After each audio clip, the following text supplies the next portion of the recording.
Yes. Earlier you had mentioned that you believe that Satan appoints a demon to a person, and that demon familiarizes him or her or whatever itself to that person. So you're saying that, like, the basic temptation that I feel, that I have this certain particular demon always harassing me in that, not so much various or random. So you're saying one person has one demon always in that sense? Yeah, well, the question is, do I have just one demon that tempts and harasses me, or are there a bunch of them out there that may be doing different things? Well, I can't say with any degree of confidence based on what I read in the scriptures. But again, I assume that there are so many angels and so many demons that numbers is just not an issue. So we said earlier when we talked about the demons, people say if you cast a demon into the pit, does that mean there's one less on earth to bother us? And I say, yeah, it probably does, but it doesn't make a bit of difference because there's so many of them that you wouldn't notice the absence of a few. And I think that that's the way it is in terms of numbers. And so in terms of whether it's one demon tempting me or a bunch of them, I would say that generally speaking, where there's one, there's more. That they don't work solo very much. It's most unusual to find one demon in a person. Occasionally you may find that, but almost always if there's one demon, there are going to be some others that are with him. So I assume that they work in groups and that there probably are more, but that there is probably one that is especially assigned to me as sort of the person in charge of the operation. Now, I can't prove that to you other than through experience.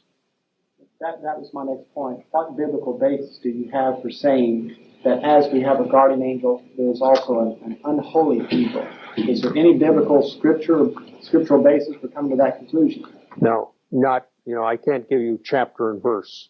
Only the generalization that Satan, by and large, tries to reproduce in his kingdom anything that God does in his.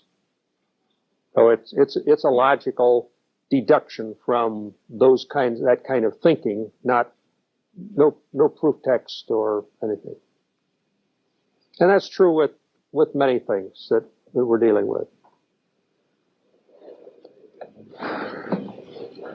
Okay, the title of the course is Power Encounter.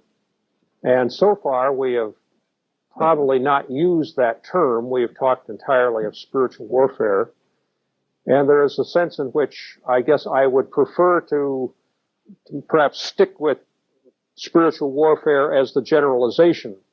The term power encounter was chosen initially because the course was designed in the first instance to be a course for missionaries who would be engaged in power encounters in missionary settings where there was a clear situation in which God was on one side in his power and the pagan belief systems, the demons, the spirits, whatever on the other side would be in a clear and open confrontation, and the ability of God to win in that kind of a confrontation was the power encounter.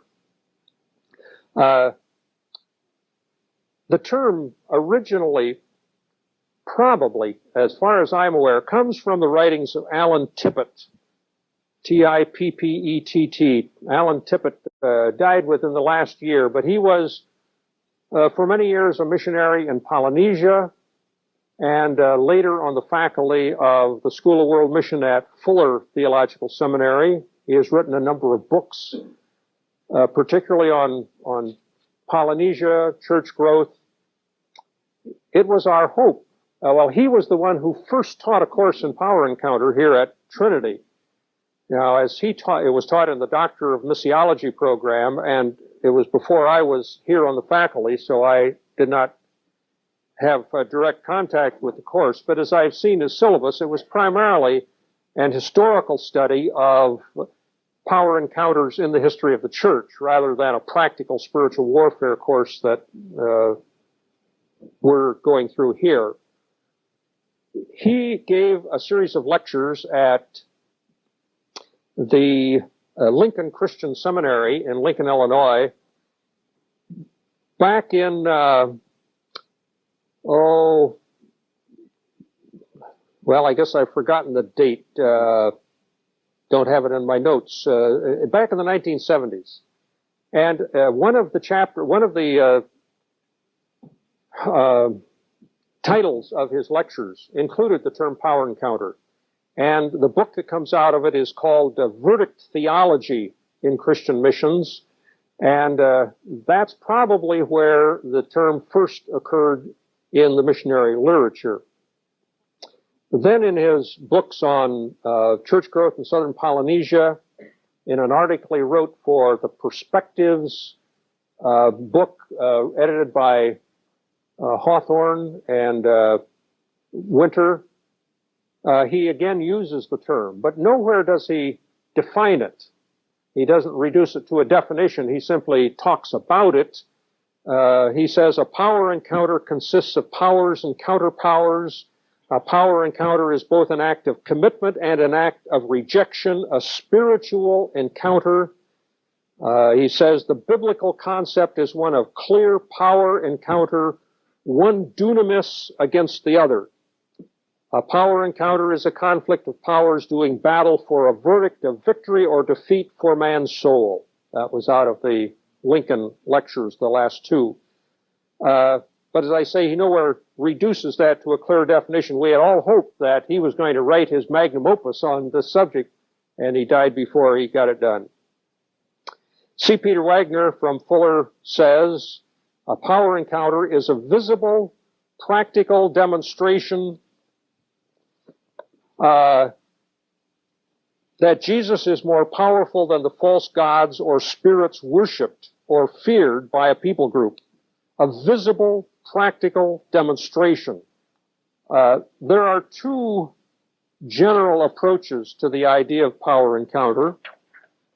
One is that I have enunciated as this narrow definition of the open, visible encounter with the direct aim that ministry results from it.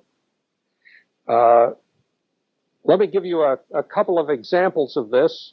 The first is from a thesis by Timothy Camps, K-A-M-P-S, which was written at Columbia Graduate School of Theology and Missions, or now called Columbia Biblical Seminary, a few years ago. Camps is a Christian Missionary Alliance man who's now pastoring up in Wisconsin. But the definition he used in that thesis is one I'm going to show you. And in the thesis, he uses this definition as a basis for examining a whole series of biblical passages or biblical concepts for the way in which they reflect the concepts of power encounter. And if you want a stimulating biblical study of the whole concept, the thesis would be the place to look, and it is available in our library. So he says a power encounter is a spiritual encounter, and the key word, of course, is spiritual, that exposes and calls to account the powers of darkness in their varied forms. Now notice that it is an intentional act. It calls them to account. It is a Christian doing something deliberately, not something that just happens in the course of life, but it is an encounter that exposes and calls to account the powers of darkness in their varied forms by the power of God. So it's on the basis of the power of God that the missionary, the Christian, is encountering the enemy power for the purpose of revealing the identity of the one true God, a ministry purpose. This isn't just spiritual warfare where you're battling for your own spiritual victory. This is this public, overt act where the purpose is to reveal the identity of the one true God, resulting in an acknowledgement of and or allegiance to his lordship by those present. So the way the term is generally used, and probably the way it's going to be used in most missionary literature, is with this very clear, overt, ministry-oriented concept. Another example of that comes from a mission organization that at this stage prefers to again remain anonymous because this was only a working definition and was not the point that they finally agreed that they would come down on once and for all, but it illustrates the kind of thinking. It says it's the direct and open confrontation. Again, notice direct, open, of overt demonic manifestations. This isn't the struggle that's going on inside you as the missionary. This is the overt manifestations that will be seen in demonized people. Generally, though not exclusively through human medium. That is to say, people are going to be involved in this. This isn't something which God does by his own sovereign power, but it's something that people are involved in by my claiming of the promises of God, by my using of spiritual authority, at least by prayer.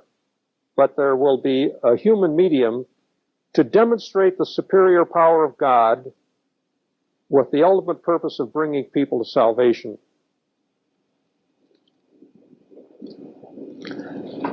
Well, those are illustrations of the narrow view. I use a somewhat broader view, definition of it. I'll have to give it to you next Tuesday because there isn't time to do it in this period. So we'll pick up at that.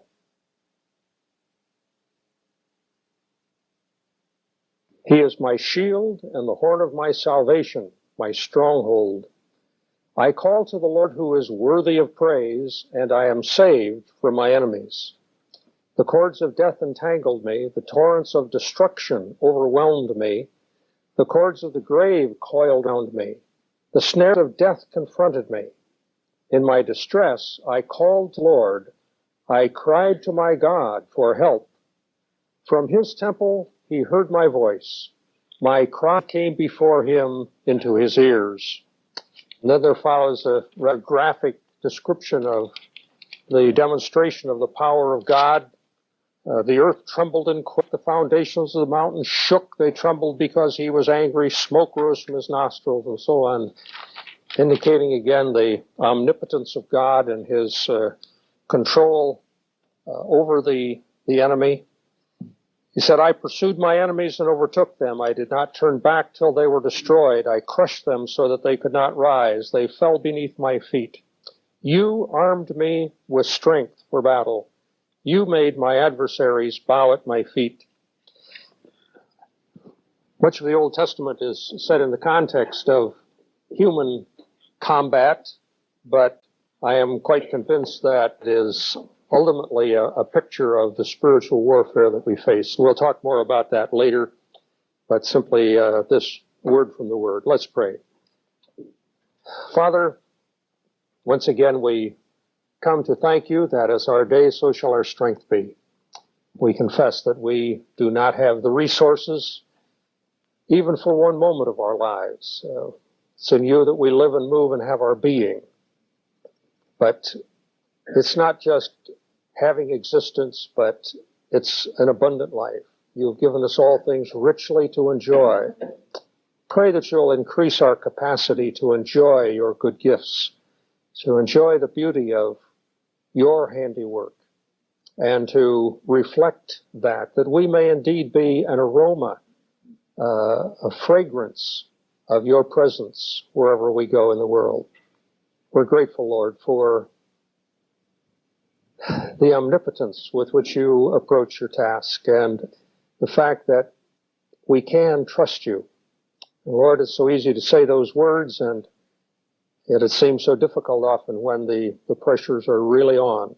So I pray that you'll help us to prove you and to prove your character and prove your word in the battles of life, so that we may indeed see our enemy fleeing from us. Grant to us your presence as we look again at the subject matter before us. We pray in Christ's name. Amen.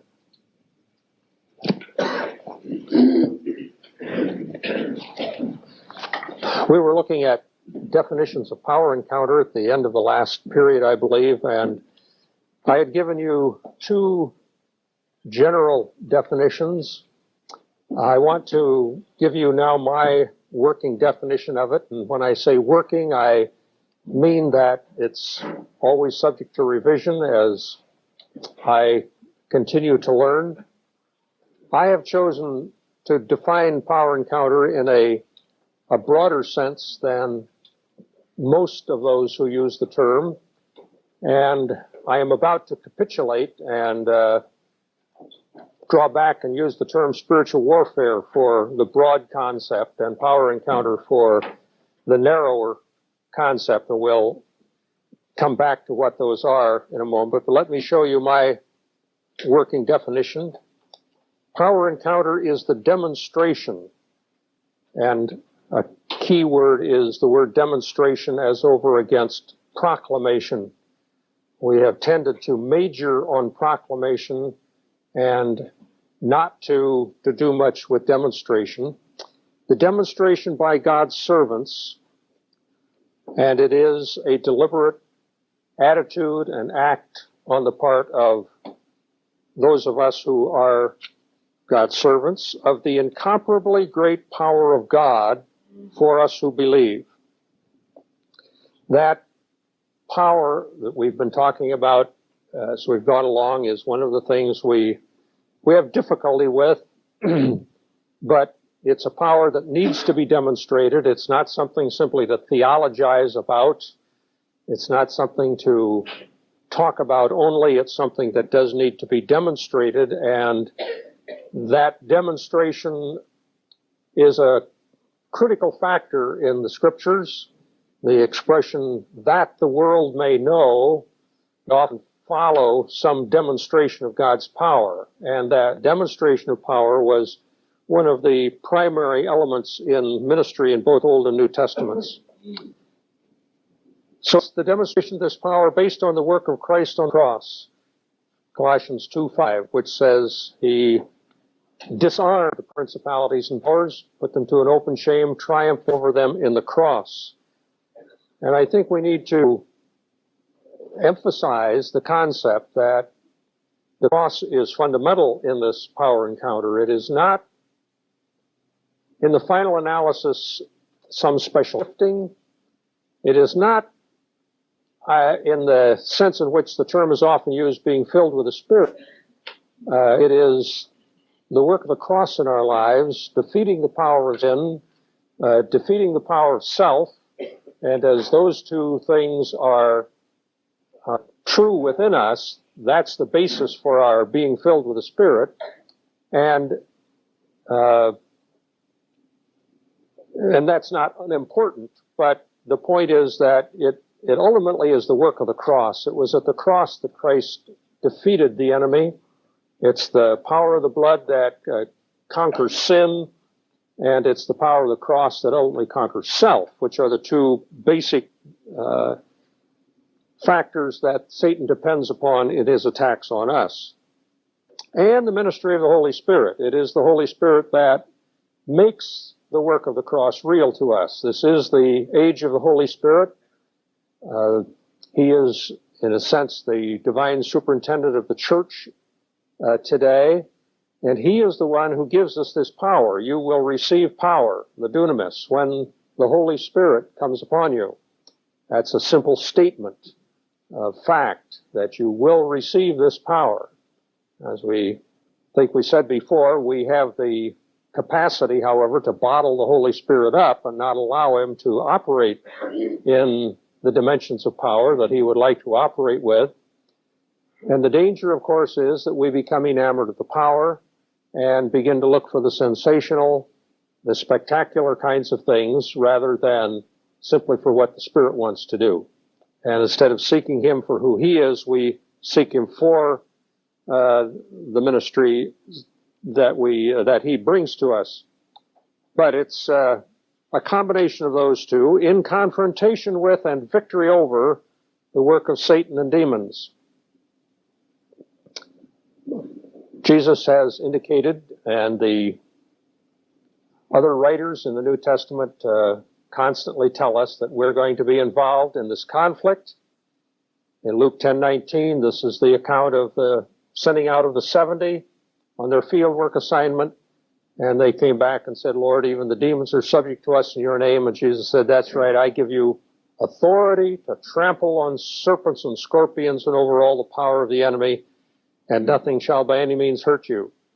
So we're going to confront and have victory over the work of Satan and demons in their attacks on God's children. And this is the primary difference between I suppose my definition of power encounter, or this, as is formulated here, and the others. The others are talking about our attacking the enemy and having a confrontation of a public nature. I think the power encounter begins with my appropriating of the power for my personal defense against the enemy, and therefore I include that in the definition. But it needs to go on, their control of unbelievers. So we're now confronting and finding victory over Satan and demons in their control of unbelievers. So this is now ministry. This is the more overt kind of power encounter, resulting in the glory of God. You know, we defined the fundamental issue at stake in the battle as the glory of God, and that always should be the result of a power encounter. God should be glorified as His power is demonstrated, and that will result in the salvation of the lost and or the upbuilding of believers. This definition is Trinitarian in that it includes all of the members of the Trinity. It is defensive and offensive. It is more comprehensive as I see it. Now, I say there are many who would like to say if you would put spiritual warfare here, then they would accept this definition as well. And maybe that's what we should do. I'll leave that to you as what term you want to use. I think if I were starting this class today, I would probably use the term spiritual warfare instead of power encounter, because the term has come to have a much narrower definition than what we're giving to it. We're going to look then at this confrontation at these two levels. The first is the personal level, where the demons are on the initiative, as it were, attacking us. Now, you can't separate these two because very often the attacks on us increase proportionate to our service. The more we attack the enemy, the more we get attacked back, the counterattacks. So it's not that you can, again, draw a nice, neat line and say it's all one and not the other. One generates the other. But there is a sense in which there is a defensive and offensive aspect of every war, and there certainly is a defensive and offensive aspect here. So we'll look first at the defensive and see ways in which we need to be on the defensive against the enemy. The first is in the physical realm. Satan has the ability to affect the physical world of human bodies and physical objects. These may be objects in nature, may be man-made objects, they may be human bodies. Luke 13:16, we read about the daughter of Abraham whom Satan has bound these 18 years. So disease was definitely linked with, or deformity of the body was linked with the power of Satan. Mark 5, 1-13, the Gadarene demoniac had supernatural strength, couldn't even bind him with chains. Matthew 9, 32 and 33, when the demon was cast out, the dumb spoke. And in Matthew 12, 22, blind and mute man healed when the demon was cast out of him. Again, linking these. Now, the scriptures don't always link disease and demons, but in many cases they do. Acts 10:38, Luke speaks about Jesus who went about healing all who were oppressed of the devil. And I would take Paul's thorn in the flesh in 2 Corinthians 12:7 to be a literal physical malady of some kind, though many disagree with that. We do know from the scriptures that the demons may operate in this area of diseases or afflictions of the body. A missionary from Colombia, a teacher, came home because she was just physically so debilitated, so totally run down that she couldn't function normally. She had difficulty thinking. It was coupled with depression. And she went from clinic to clinic, and nobody could find any reason for her debility. She got so discouraged, she decided she was going to put her Bible on the shelf and just not even try to be a Christian. That morning, the Lord said to her, "Why don't you fast and pray and cast them out?" And in spite of the fact she had been in an area of the world where they literally worship evil spirits, they had not taken seriously the idea that there might be demonic activity behind her problem. She didn't know much about deliverance or whatever, so she decided she would give it a try anyhow. She would fast and pray and command the spirits to leave her. She had a sense of who they were, apparently, because, well, at first she tried to pray and she couldn't pray. So she got a card and wrote a command on it that said something like, "I command you in the name of the Lord Jesus who shed his blood on Calvary for me to come out of me, you spirit of," and she named 3 spirits, one of depression, and I've forgotten now what the other 2 were, but she decided she would read this every 30 minutes and fast and pray through the day. Now, that's not standard procedure, but as I have said and will say again, there is no standard procedure. God doesn't honor a method, he honors faith. As soon as she wrote that and read it for the first time, she could pray. And she began reading her Bible and praying, and she went through the day doing this. By evening, she said she felt so good she was scared. She was really afraid to believe that something was really happening to her. And it took a week before she was convinced that she really was delivered.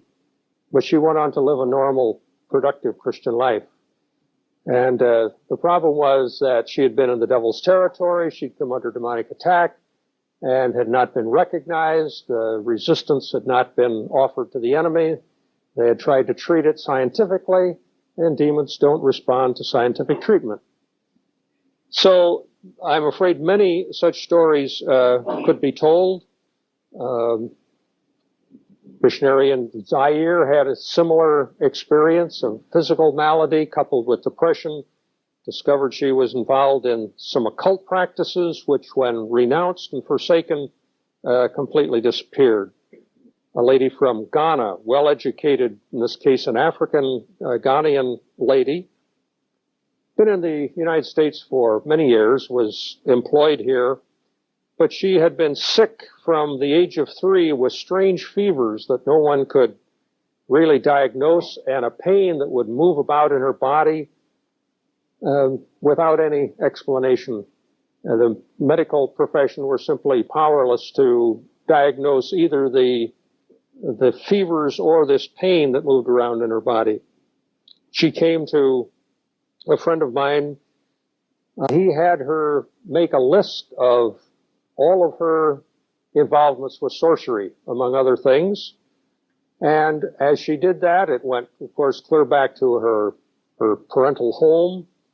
And even since she had received Christ, she had been involved in some things that were of the nature of sorcery.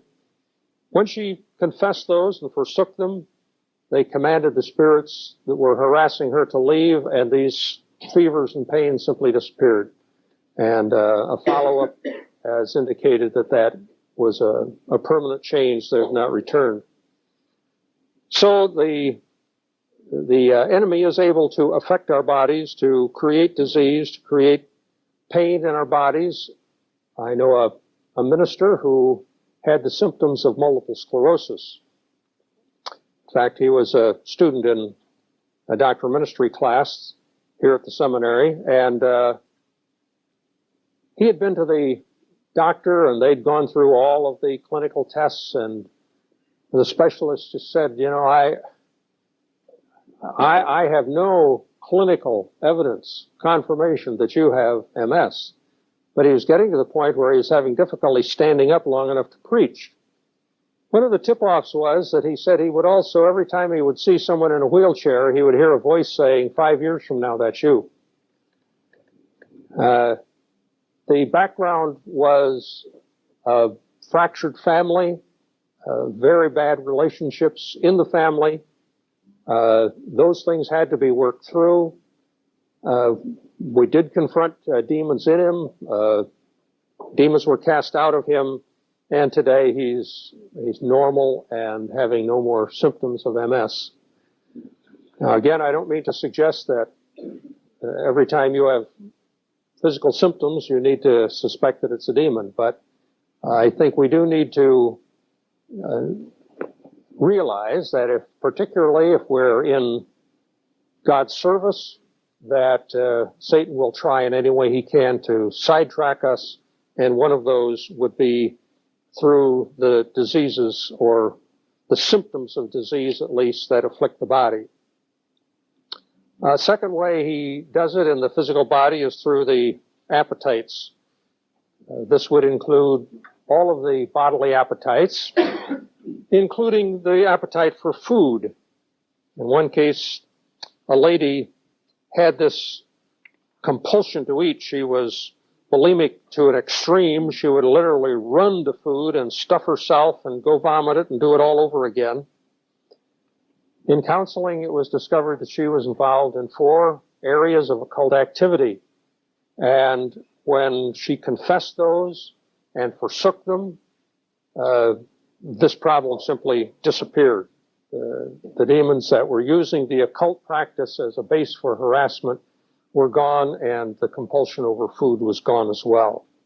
We had a student wife here in the seminary some years ago who had a compulsion to get up every 2 hours at night to eat. And this also proved to be a demonic compulsion that was linked to occult practices back in her home country, which was actually in Western Europe. But regardless of where it was that there was occult practice in her family background. And when she renounced that, this compulsion to get up at night stopped. A man had this compulsion to eat that manifested itself primarily in being almost impossible for him to walk past a restaurant. You know, if he would go past the snack shop, he would always buy something or whatever. And his involvement was simply with a Ouija board, and when he forsook this and renounced that ground that he had given to the enemy, that compulsion over food stopped. Again, I'm not suggesting that all eating problems are demonic and are going to be solved that easily. I'm saying that the demonic is another component that needs to be plugged into any consideration of this. And if there is particularly occult activity, if there is ground in your life that is being given to the enemy, that certainly needs to be dealt with to make sure that that's not the basis on which Satan is finding entrance into your life. You will note that there is no necessary correlation between the area in which you give ground and the area in which the demons claim their right to harass. So you wouldn't automatically think demonic because you have a particular problem, or you wouldn't look for the base of that problem in something to do with eating. It had to do with something entirely separate from eating. And that will very frequently be the case. The area where Satan probably gets the greatest mileage is, of course, in our sexual drive. I'm sure that this is the devil's playground, and he seems to get a special joy out of subverting Christian workers in this area. He obviously reaps double benefit from it because he not only takes someone out of effective ministry, but the reports of that give the enemies of the Lord great fodder for attacking Christianity in general. And so the mileage gained from faults in this area are multiplied. I have worked with many people with compulsions in this area, some of them successfully and some not successfully. Those that were not successful simply were not willing to deal with the sin base of the problem, weren't willing to be honest about their situation. But I've encountered this in so many places that I, on the one hand, hate to talk about it. On the other hand, I feel that I have to be honest and say that it's a much more widespread problem than I had any idea. Almost every time I make a trip to the mission field these days, someone talks to me about a problem in this area. Men that if you would just meet, you would find it hard to believe that they were struggling in this area. Some of them that look like the epitome of conservatism in terms of their dress and other demeanor. And they may also be very almost prudish on the outside, but that's a cover-up for the kinds of things they're struggling with internally. This may be heterosexual, homosexual, any kinds of sexual perversions, and it's just an area that they say Satan gets a great deal of mileage out of. I think it manifests itself in child abuse. The latest statistics say that 1 out of 3 American women will be sexually abused before the age of 18, and 1 out of 6 American boys will be sexually abused by the age of 18. Now, those are shocking statistics, and they are not as different from the research I'm familiar with in the church than out of the church. I have just learned not to take anything for granted in this area. When people come to see us and they say, well, they're from a fine Christian home, I'm sure that that's not a problem. I'm not sure, because there are too many fine Christian homes where these kinds of things have turned up. And I think it's largely because we haven't taken spiritual warfare seriously as being a component in this, and understanding that Satan does get great mileage out of it. Question always is, how much is demonic and how much is of the flesh? And as I've tried to say, it's always both. They just work together so closely that you can't really separate them. But if you try to deal with all as a fleshly problem, when there is demonic compulsion there, you're simply not going to make it, because demons respond to spiritual authority, not to the willpower that we would try to use against them.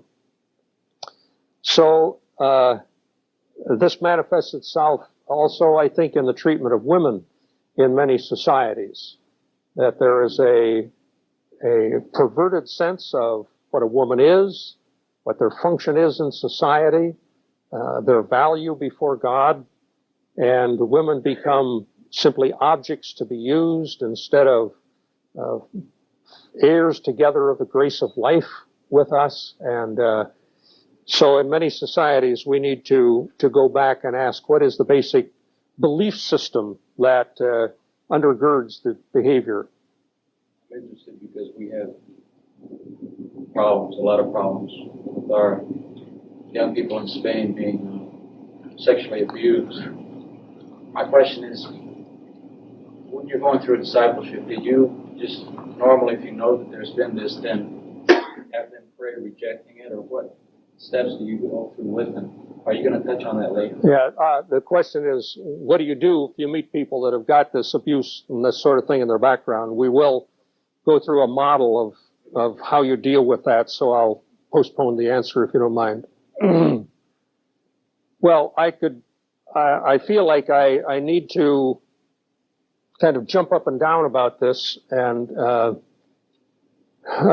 emphasize it every way I can, because it is a very, very widespread problem. It's not just preacher talk that's focusing on sex. You know, I don't think I have any sexual perversions. I don't have a lot of abuse in my background. Do have a little, but I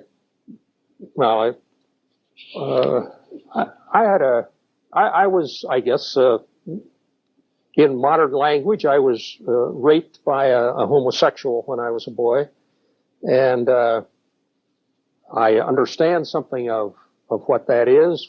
The Lord had given me a secure enough home. While it wasn't a home where I could process things well, I at least had the security of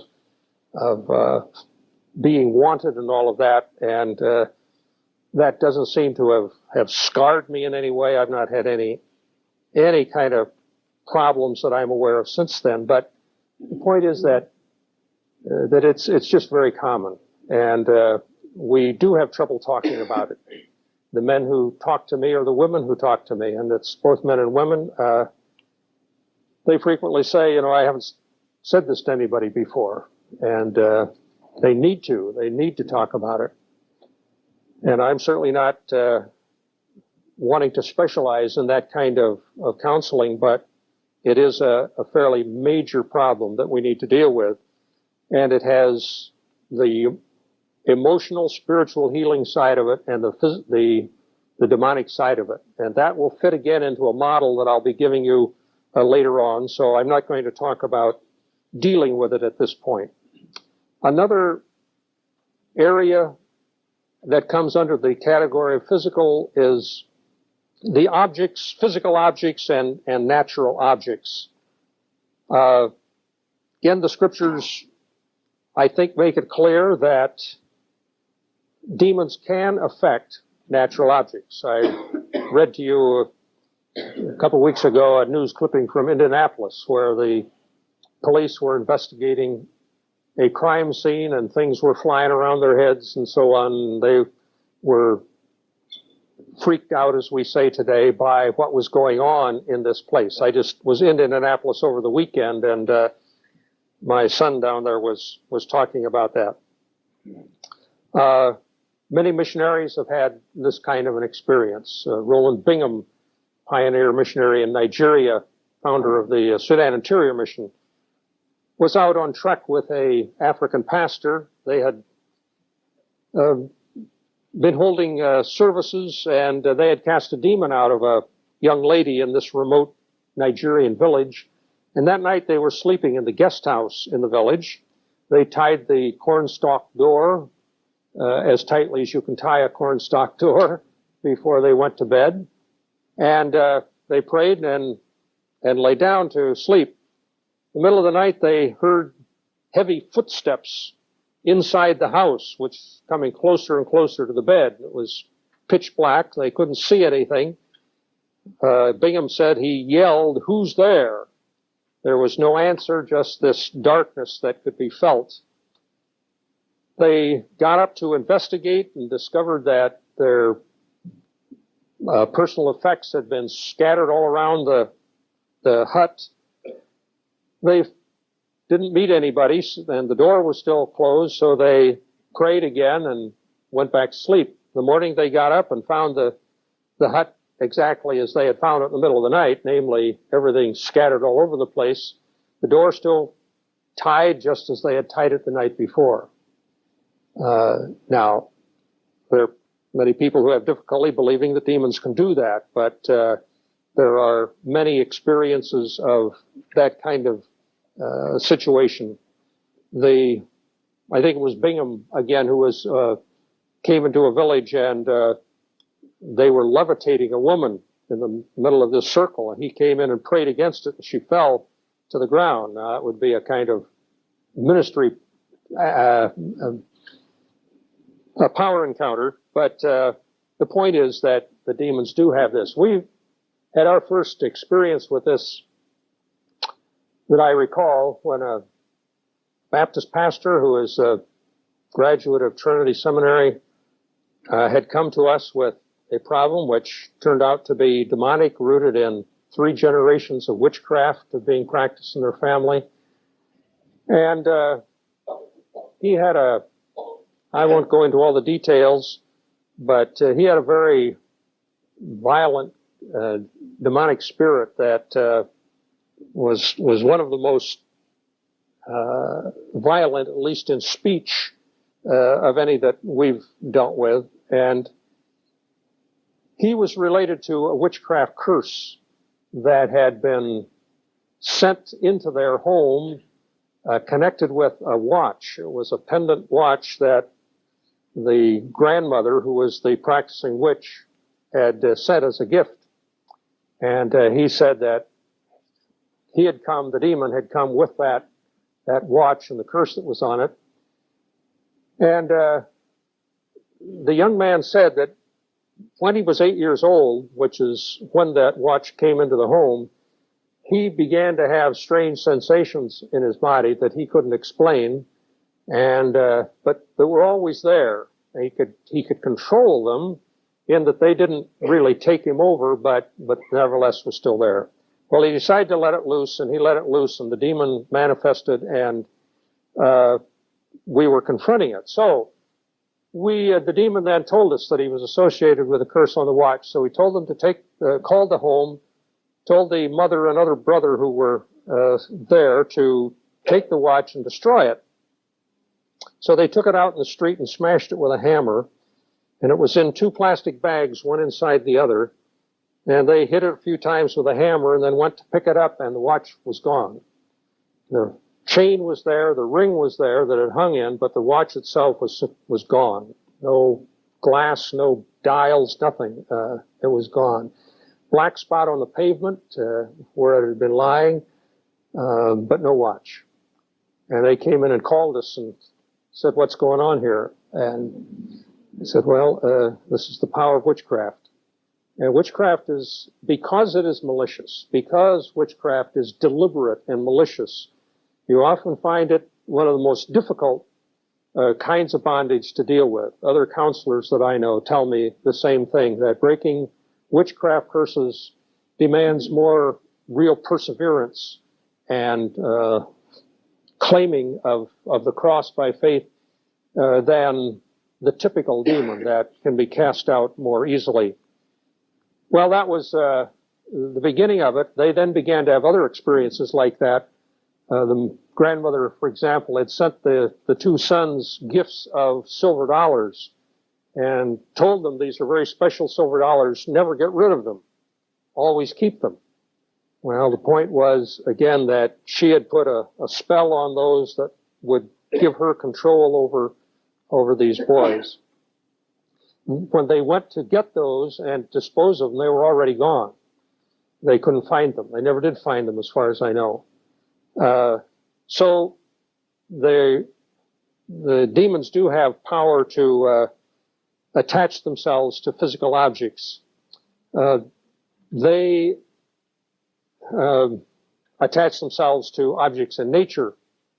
My doctoral students told about an experience he had in the Philippines where, after moving into a new house, a new station, there was a big tree in the front yard, so he put a sandbox out there for his 5-year-old son to play in. The Filipino pastor saw him doing this and told him that that was not a very good place to put a sandbox because there was a demon known to live in that tree. Well, the missionary said, "We said they can't do anything to us, we're Christians." So he finished the sandbox, and a few days later, they heard their boy crying and making strange noises out there, and they went out to see what was wrong and found him with his hands around the neck of their 75-pound German Shepherd dog trying to strangle it. And boy weighed 35 pounds, and he was trying to strangle this big dog. And they talked to him and told him not to treat his doggy like that, and went in the house, and a few days later, same thing happened. And they came out and started to talk to him, and he said, "Mommy, I don't want to hurt my doggy, but something comes down out of that tree and takes my hands and makes me do it."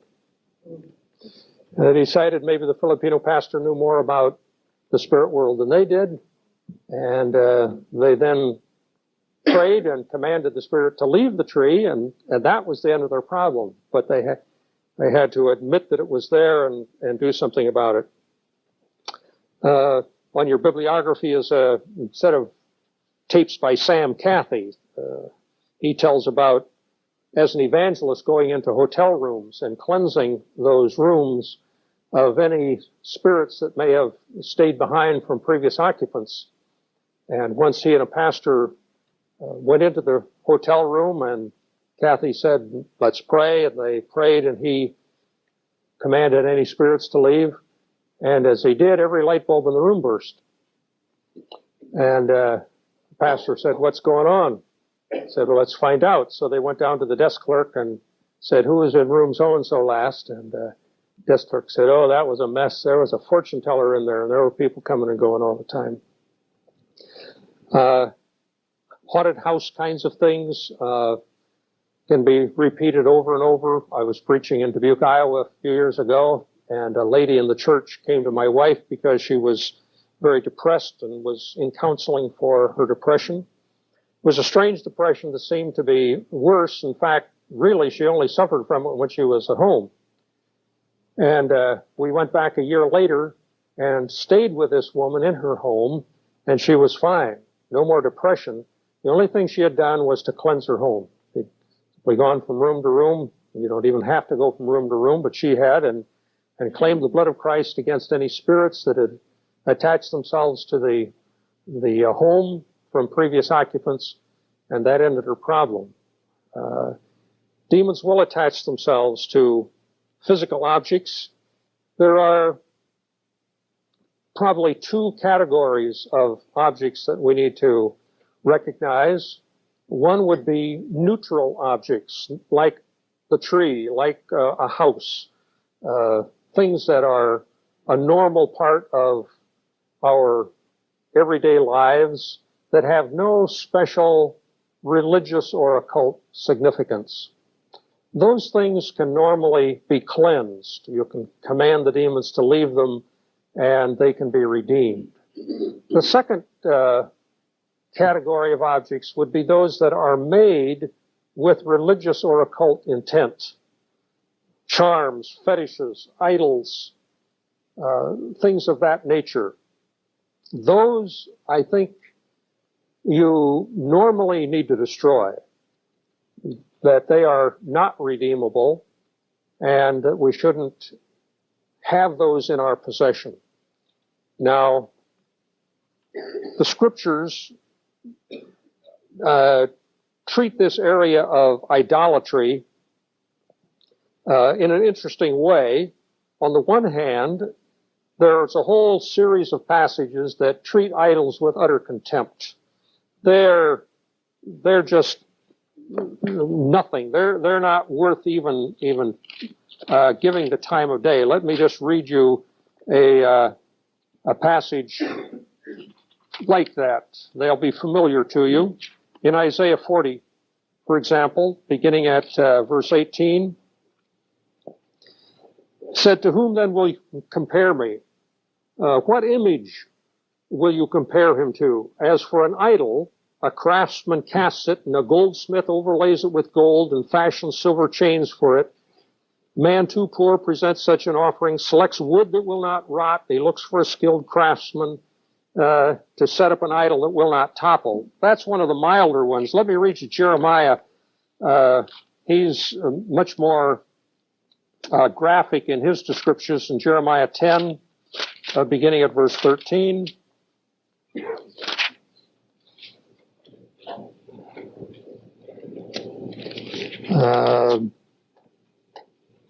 I'm 10 verse 3. For the customs of the people are worthless. They cut a tree out of the forest, and a craftsman shapes it with his chisel. They adorn it with silver and gold. They fasten it with hammer and nail so it will not totter. Like a scarecrow in a melon patch, their idols cannot speak. They must be carried because they cannot walk. Don't fear them. They can do no harm, nor can they do any good. And this attitude of contempt for idols says there's nothing to them. The other, and there are a whole raft of passages like that. Psalm 114, 4 to 8, Isaiah 40, 18 to 20, Isaiah 41, 21 to 24, Isaiah 44, 9 to 20, Isaiah 46, 6 and 7, the Jeremiah passage, and several others in Jeremiah. But the other passage, the key one in the other set, would be 1 Corinthians 10, 19 to 21, which says, the things which the pagans offer to idols, they offer to demons. The sacrifices they offer to idols, they offer to demons. So the point is that if there is any power in an idol, it is not in the idol itself. You can destroy the idol and the power would still be there because the power is a demon, not the idol itself. A contemporary illustration of this would be a thing called the black box. Got various names. It's called a bionic, psionic devices, the Omega device, telepathy machine, various things that it's called. And this is a marvelous thing. It will deworm your chickens. It will weed your fields. It will put curses on people. It'll do all kinds of things. And it looks like, or the various versions of them, but it looks like an electronic device with a lot of dials on it. The only problem is it works whether you plug it in or not. It's like the idol, which in itself is nothing. It's the power behind it that works. And this is just the medium to connect you to the demon. And there are many things of that nature that people have used down through history. That comes to mind right away, especially in working with people who come out of a Catholic background. What about the whole medals and medallions, St. Jude type of things? That's a good question. The question is, what about people who come out of Catholic backgrounds? The medals and prayer cards and statuary and all of those kinds of things.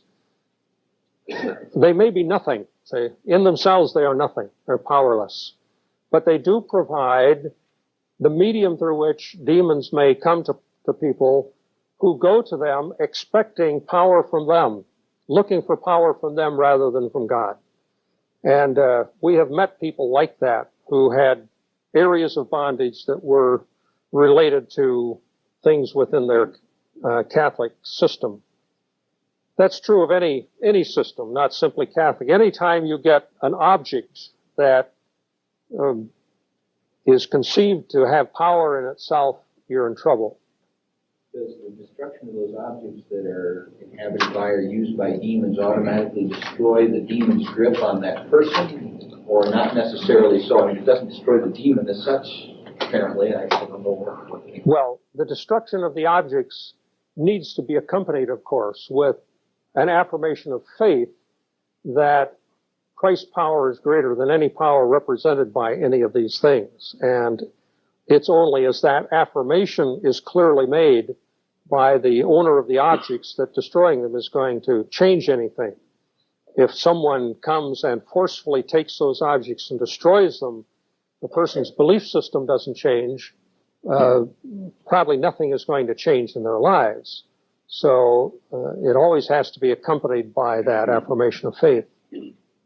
One example of that, where I was at in the Philippines in an animistic tribe, when a person would become a believer, they would go into their home and take out all of the bones from previous sacrifices that they traditionally tie up in their roof, bones and chicken feathers from sacrifices, as well as carved animals that they hide in their roof, suggesting to the spirits that they have another sacrifice ready. They think they can fool the spirits. See? They go into their house, the one that become a believer, and take all these things out and burn them before they're baptized. And we also have a cleansing of their house then after they're baptized. It seems to be the pattern we took. Not for any particular design, but that's what they did. And there was one man who was very concerned about his mother, who was not a believer, and wanted to go into her house and take all these things out of her house and do that for her. And we had to explain to him, well, that's not the point. Those things, in a sense, they're powerless. Yeah. That the demonic power will still be there, even if you went in and took all those things out of the house. Right. The point is that the individual has to choose to do it. They have to make it their decision. African student in the doctoral program told about a female, we would call witch doctor, sorceress, was very ill and was unable to deal with her illness through her sorcery or through anybody else's sorcery. And so some friends told her that she should go to the Christian pastor, that he prayed for people and they got healed. And so she had nothing to lose but her life, and so she decided she'd give it a try. And she went to the pastor, and the pastor said, well, if you will destroy all of your fetish materials, all of your witchcraft materials, well, I will pray for you. And she did, and he prayed for her, and she was healed. But that we'll speak about that in the connection with the offensive nature of our battle as well. But often we become the victims because we don't take seriously the possibility that demons may inhabit physical objects. And I think that there are places where what we call missionary incompatibilities have a very strong demonic element to them. I've had missionaries say, we have one station on our field where it seems like no matter who you put there, they can't get along. Well, boy, the red flag, it ought to start flying right away. And it would be my judgment that as Christians, we ought to cleanse the place we live in automatically when we move in, regardless of where it is, house, apartment, hotel room. We should claim it as a place of spiritual sanctuary. And again, it's not that you want to give the devil more credit than he deserves, that you want to be focused on demons all the time, but it's just like therapeutic medicine. It's just taking the necessary precautions up front, and you do it, and you don't have to worry about it from there on. But many people have come into some area of bondage because they moved into a place that was inhabited and they didn't cleanse it. How do you keep from seeing a demon behind every bush? How do you keep from seeing a demon behind every bush? I'm trying. Well, see, my worldview says there is. So I do see a demon behind every bush. I don't ascribe total causation to that demon. That demon is a limited being. That demon can't do whatever it wants to do. It is limited by my faith and my obedience. And if I'm walking in faith and obedience, I don't fear the fact that I think demons follow me everywhere. I think that Satan is not dumb in the sense that he doesn't have a demon trailing us to know what our weaknesses are. And so they're going to use anything they can. And in a sense, there is a demon behind every bush. It's how you interpret your measure of victory over that demon that determines whether that controls you or you control it. See, and I'm not saying there's a demon in every house and in every room and all of this. It's simply that just like I take my vitamins every morning, I go through the spiritual precautionary steps. Once you've cleansed your house, you don't have to do it every morning. You know, it's kind of like the question, do you put the armor on every morning? And my answer is, I never take it off. I wear it to bed. I don't think that you have to repeat those things over and over. Now, you've got to be constantly appropriating them. It's an attitude that you simply live by. But you know, that's, I guess we're talking again about a balance between a worldview which says that this world is filled with demons, and the counterpart, the Christian counterpart, that says Christ defeated them, and therefore I can walk through this world with victory. You know, I know some people want to believe that demons are rare entities and we seldom encounter them, but my worldview tells me that's not true. And I think that's what the scriptures say. When you come across someone, you know, it's like, I understand it's for us, but how do we discern? Is there a series of questions you go through to discern if someone has demonic activity in their life? We'll come back to that in a whole section on how to do deliverance, how to do discernment. So I'll postpone that if you don't mind. Yes.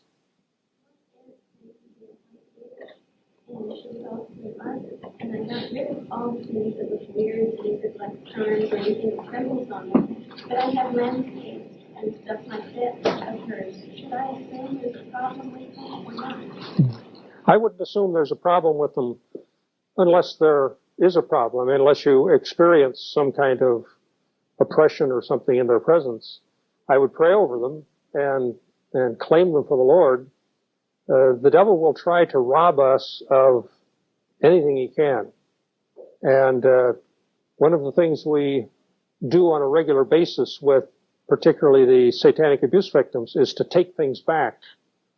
This lady was on campus here one day, and we were going to walk from the missions building over to the library, and I said, we'll take the path through the woods.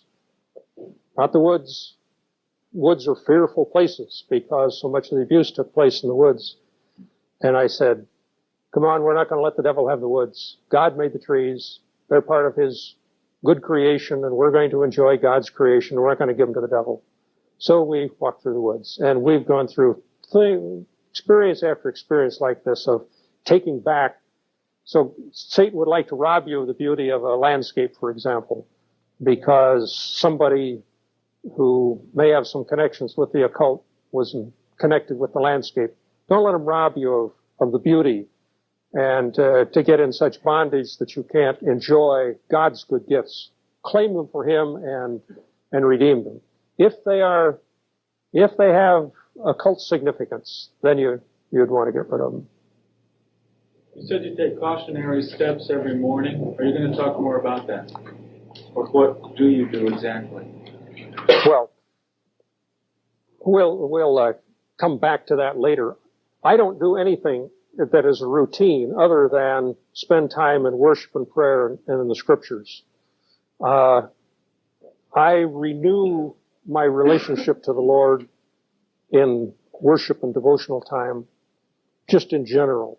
But I don't have any set routine that I go through. There are those who do, who, literally think through putting on the armor. That's fine. I'm not saying you shouldn't do that. I'm simply saying that, in a sense, all putting on the armor is putting on Christ. So that when I renew my life in Christ, it's a total renewal, a total commitment again. And as you have gone through that enough times, it becomes, you do it with a total perspective rather than the step-by-step perspective. Okay, let's move on and move to the spiritual level.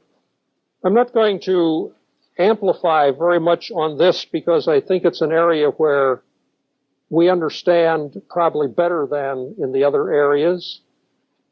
But you always have to watch for these kinds of elements in your own life as well as in the lives of other people. The first would be doubt of God. Satan's primary purpose is to defame the character of God in any way he can. Now, we tend to assume that because we're Christians and we affirm the existence and the character of God, that we don't have a problem. But wait until you're in crisis and see what your attitude toward God is. That's when you find out how valid your faith in God is. So, don't be surprised if sometime you feel like saying, God, what are you doing? Many people in the Bible said that to God. Read Habakkuk. God, what are you doing? Just sitting there watching this go on? Don't you see all the stuff that's going on here and you're just sitting there watching it? I mean, that's what Habakkuk was saying to God. God said, Habakkuk, don't think my apparent inactivity is real inactivity. I'm still active. And Habakkuk apparently learned that, and by the end of the book he says, though the olive tree doesn't bear olives and the fig tree doesn't bear, things are barren, yet I will, I've forgotten the exact wording, but yet I will affirm God. I will trust. So that, the character of God is just basic to everything else. Be extremely sensitive to this constant need on our part to affirm the character of God. That's why worship is so fundamental. Because it's in worship, if we do it right, that we really get in touch with the character of God. A doubt of the Word of God, which of course is very closely related to the character of God. If you can't trust God, you obviously can't trust His Word. But if you can't trust His Word, that implies that you can't trust God. A doubt of salvation. I'm often surprised at people who come to me with doubts about their salvation. I remember a student coming to me saying, Mr. Warner, you may be surprised at this, but I'm not even sure I'm saved. He said, one thing I'm sure of, I'm called to be a pastor. And, immediately, the red flags begin to go up. Satan loves to, if he can get a crack in the door, to get you to doubt your commitment. He tried it on me once when I was in seminary. I was having a kind of barren time in my devotional life, struggling in prayer, and that little voice saying, maybe you're not even saved. And I said, hey, June 1st, 1940, I made a commitment to Christ, and I've never changed my mind, and I know God hasn't changed His mind, so don't talk to me about that.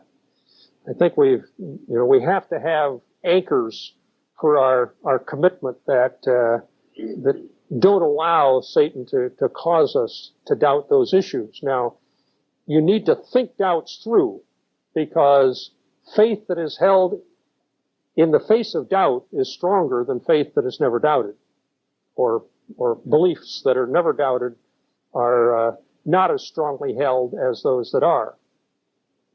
In my experience, those who are doubting their salvation are ones trusting more on their commitment and not on God's commitment. Yeah.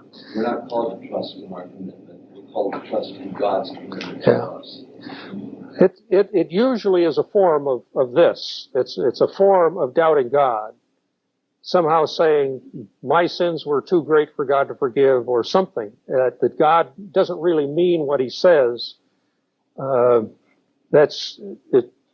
do tend to be woven together, so that, but any way He can do it, He will get us to focus on the wrong place. Doubt or ignorance of Satan and demons. Obviously, if you don't believe there are demons, you're never going to do any resisting of them.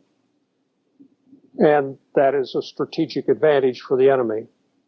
Neglect of prayer, neglect of witness, these are the kinds of things that most of our discipleship manuals are made of. But let me caution you again about the danger of making even these things sort of magic. A colleague of mine that should know better said publicly in my hearing, I'm almost afraid to go out of my house in the morning if I don't have devotions. Now, I'm not afraid to go out of my house anytime. If the alarm doesn't go off for whatever reason, I miss my devotional period in the morning, I just say, Lord, my confidence in you today, let's go. And we go. I don't say, because I didn't read the Bible and pray this morning, I'm going to have bad luck today. That's magic. That's magic. That's not Christianity. That's not walking by faith. That's not a moment-by-moment relationship to the Lord. And there are a lot of people who want to turn prayer into magic. That if I pray, then God has to do it. That's not the way it works. So Satan will pervert these concepts any way he can, and we need to be careful of them. So we'll leave that with those comments. The mental and emotional areas. Here is where we probably really get to the heart of satanic attacks on believers. Everything begins with the mind. John Newport, the Southern Baptist, says, fallen angels cannot act directly upon the will, but they can act and do act upon the imaginations, thoughts, emotions, and desires. Where they find a passion alive and active in us, they can play upon these passions and fantasies and so intensify the passion. Evidently, they can also inject fantasies and feelings which have no ground in our own character and experience. So the demons do have access to our minds. That's the basis of temptation. They can put thoughts in our minds. They could say to Jesus, why don't you make these stones into bread? And they can say things like that to us. They have that ability to communicate to us. And it's at that point that everything begins with the thought. And particularly with the emotions. They love to play with the negative emotions, strong emotions of any kind, but particularly anger, hate, those kinds of things. They love to work on this. Now, we talked, I guess, the last period about anger, and that would come in this category, that if the base of anger is there in some human relationship, they will take it and intensify it to a compulsive level where it won't be resolved by the normal kinds of human resolutions. Now, we're going to look at a model for resolving these things a little later on, so I'm not going to that level at this point. But Satan gets great mileage out of capitalizing on our human traumas. One of the things we often ask people, if we don't know them, is to make a list of experiences they've had that are hard to handle. Traumas in their life, things that happened that nobody helped them process. They will normally tell you about those experiences, and the point of asking them is that associated with them will be these strong emotions. And if you ask them about their emotions, they will have a harder time telling you about those, but you can get to the emotional level by talking about the act itself. And then you deal with the root, and then you can deal with the demonic elements that are involved. Now, because we're going to be coming back to this, I'm not going to spend a lot of time on it at this point, only to note that the kinds of things, the depressions, and so on, may be rooted in our own personal problems at this level. Missionary came home because he was in deep depression, and he'd been seeing a psychiatrist for a couple of years and simply wasn't getting anywhere. When he came to the deliverance counselor, he was still in such deep depression that his wife did most of the talking. And when they finished telling their story, the counselor gave them 4 assignments, one of which was to make a list of everybody they had resentments against. And I told you this, I tell these stories enough times I forget. Sometimes I inject them at different places. Anyway, they really said they didn't think that was the problem. They went back to their room and prayed over it, and the next morning they came back to the counselor with 2 pages of names of people that they, in honesty, had to say that they had some level of resentment against. As they worked through those resentments and committed them to God and committed themselves to restore broken relationships, the demon power over this man was broken. The demons had been there. They had manifested the day before, but that power was simply broken. They were gone. Within 24 hours, this man was a changed person. And within a very short time, he was on his way back to the mission field. Now, you see, it's not either or, but it's both and. He had given the ground in not dealing with the resentments, and the demons simply had used that to bring him in such bondage that he couldn't function. He could hardly function even a normal life, let alone as a missionary. But when you dealt with the ground, you dealt with the resentments and called sin, sin, and took care of that, the compulsive power was broken and he was set free. And see, this is my big problem with many, even Christian counselors, that they never get to the sin base of things. The cross isn't part of it. We'll talk about that later, so I won't get off onto that now. But it's just critical that we keep the cross at the center of these things. It would seem almost cruel to talk to a man in that deep depression about sin and guilt, but that's exactly what he needed, because that was the only thing that was going to set him free. Put one thought or multiple thoughts into your mind. Oh, they can put all kinds of thoughts in your mind. Can they conduct the rationality kind of like, I'm depressed? I'm very depressed. Boy, I don't have any friends. I'm not doing good in school. My parents are not. I think I want to commit suicide. Exactly. That's a standard line. I heard it many times. Standard line. One of their chief tactics is to create false guilt. And the difference between true guilt and false guilt, the guilt that God produces, the guilt Satan produces, is like the difference between a good parent and a bad parent. The bad parent says, "You're a bad boy. Good boys don't do things like that." And the kid is just wiped out. "You're a bad boy. You are bad."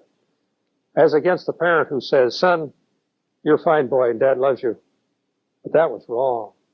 We got to deal with that." See, one just wipes the kid out, and they develop this attitude: there's something fundamentally wrong with me. My parents don't even like me. And the other, which says, "Boy, my dad really cares about me." God says that was sin, and this is what we do about it. Satan says, "You know what you're like. You always do that. You're never going to be any different. That's the way you are." And it's down, down, down. And the bottom line is give up. Quit. When the bottom line is give up, that's the devil. That's Satan's line. God is an encourager. He tells us to be courageous in the face of the enemy's attacks. So he encourages. Satan is a discourager.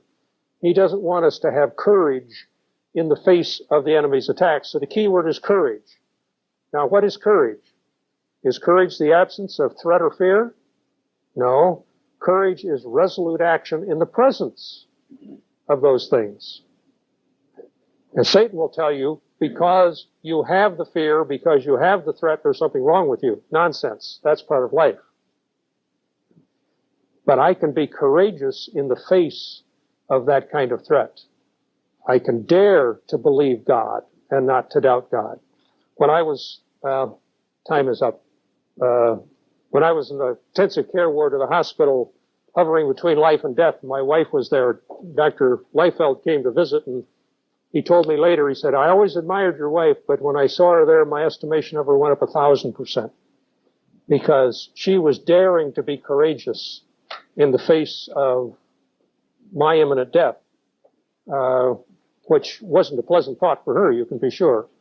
But that's courage, you see, as over against being encouraged rather than discouraged. And it's daring to trust God in the face of the threat.